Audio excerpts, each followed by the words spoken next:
皆さんこんにちは、フレッチです。今回はシーズン17ブロークンムーンのおすすめハイドポジ18選ということで、日頃からハイドポジを調べまくっているこの僕がブロークンムーンのおすすめハイドポジを18個紹介していきます。まずはチャンネル登録と高評価をお願いします。では早速見ていきましょう。まずはバックアップアトモですね。バックアップアトモの真ん中の大きい建物です。動画のようにグラップルすると建物の上の方にある少し出っ張っているところに乗ることができます。かなり高い場所なので敵にあまり気づかれません。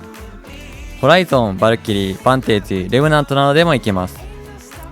一つ注意点なのですが、ブロークンムーンの南側のアトモステーションにも同じ構造があるのですが、そっちではなぜか乗れないようになっています。次はアルファベースですね。アルファベースのこの高い岩の柱です。動画のように段差を登っていくと赤い草のところに隠れることができます。この草で周りから見えづらくなっているのでバレにくいです。この場所は登るだけで行けるのでどのレジェンドでも行けます。次はザコアですね。ザコアの真ん中の大きい建物の東側の坂ですね。この坂には上にオレンジ色の斜めの柱がくっついているのですが、この上に乗ることができます。動画のようにまずは上に登って、そこから登っていくとこの場所に行けます。この坂は両端が滑るので、途中でオレンジの柱についている段差に乗ってから再び登ると楽に行けます。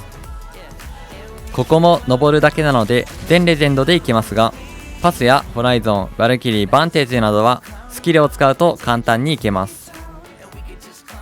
次はドライガルチですね。ドライガルチの小さい家がある方ですね。ここの岸壁で動画のようにグラップルすると岩の隙間に入ることができます。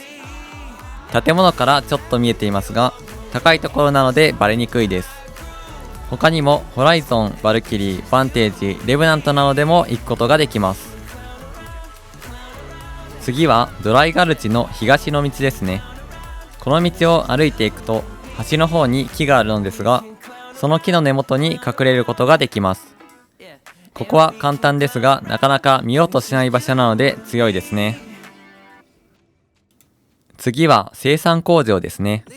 生産工場の建物の真ん中で上の方向にグラップルすると上のちょっと出っ張っているところに乗ることができます。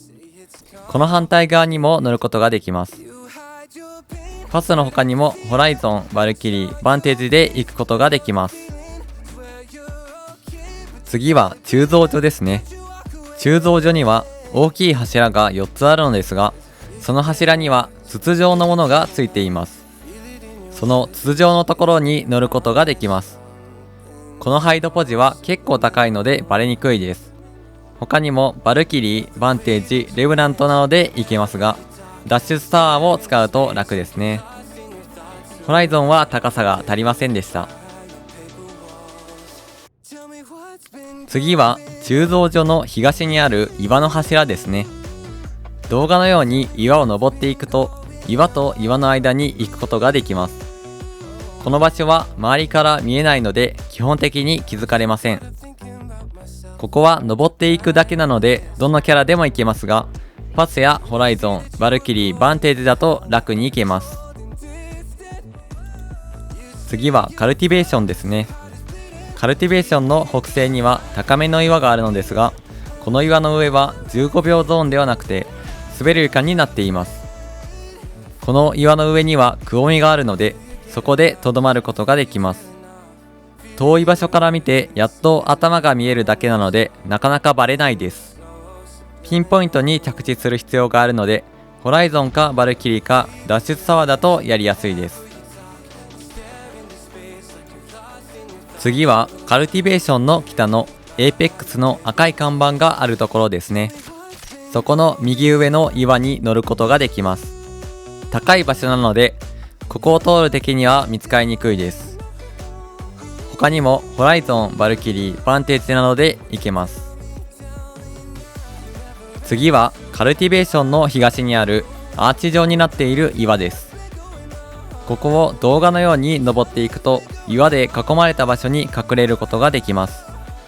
頭しか出ていないので気づかれにくいです。どのレジェンドでも行けますが、ホライゾン、バルキリー、バンテージ、レブナントあたりだと簡単に行けます。次はエスプロムナードの南にある洞窟ですね。動画のようにレールに乗るジャンプ台に乗ってグラップルをすると岩の隙間に乗ることができます。かなり高い場所なので見つかりにくいです。他にもホライゾン、バルキリー、バンテージなどで行けます。ただホライゾンはグラビティリフトを2回使わないといけないので、そこは注意が必要です。次はアトモステーションですね。リスポーンビーコンの北に岩の柱があるのですが、そこで動画のようにグラップルするとハイドポジに行けます。葉っぱと葉っぱの間の隙間はとても小さいので敵から気づかれにくいです。けど隠れている側は隙間が大きく見えるので一方的に外の様子を見ることができます。ホライゾン、バルキリー、バンテージなどでも行けます。次はバイオノミクスの北西にある岩壁ですね。動画のようにグラップルすると岩の段差に乗ることができます。ここも木の葉っぱで隠れられます。パスの他にもホライゾン、バルキリー、バンテージなどでも行けます。次はザ・ディバイドですね。ザ・ディバイドの南東にある岩壁で動画のようにグラップルすると岩の隙間に入ることができます。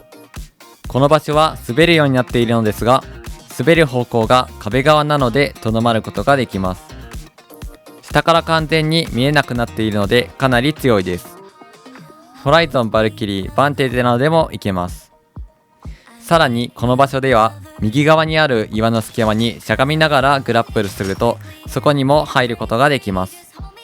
ここはパスやバンテージなどのしゃがみながら移動できるレジェンドでしか行けないです。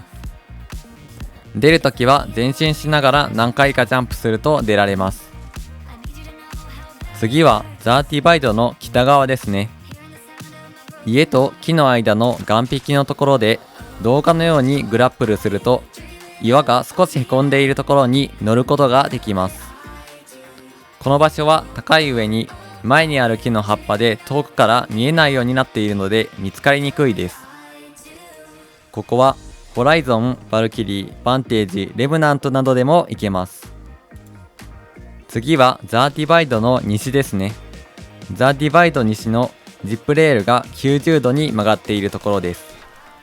そこの岩壁にはキノコと花が生えているところがあるんですけど、そこで花の少し上に乗るようにグラップルするとこのハイドポジに行けます。このハイドポジでは止まった状態だと少し敵から見えてしまうようになっているので、右後ろに移動し続けて一歩下がっている状態でいると完全に敵から見えなくなるのでおすすめです。ここはホライゾン、バルキリー、バンテージ、レブナントなどでも行けます。次はエターナルガーデンですね。エターナルガーデンの西にある大きい門の左上です。まずは動画のようにグラップルして門の上に乗ります。門の上に乗ると滑って元いた側に落とされそうになるので、そこで真南に向かって前進し続けます。するとこの場所でとどまることができます。そこでさらにしゃがむと一瞬落ちそうになるのですが、同じように真南に移動し続けると戻ってきます。一つ注意点なのですが、滑っている途中にしゃがんでしまうと落ちやすくなってしまうので、立った状態でハイドポジに行ってからしゃがむのがおすすめです。ホライゾン、バルキリー、バンテージなどでも行けます。このハイドポジのすぐ上には挟まれる岩の隙間があるので、そっちでもハイドができます。そっちのハイドポジはエターナルガーデン側からは完全に見えなくなっているんですが、スタシスアレイから見えるようになっています。一つ目の方は逆で、スタシスアレイ側からは見えなくなっていて、エターナルガーデン側からは少し見えるようになっています。なのでアンチの方向や敵が来そうな方向を予測しながら使い分けるとより効果的にハイドができます。2つ目のハイドポジはバルキリー、バンテージなどでもいけます。パスはかなり難しいです。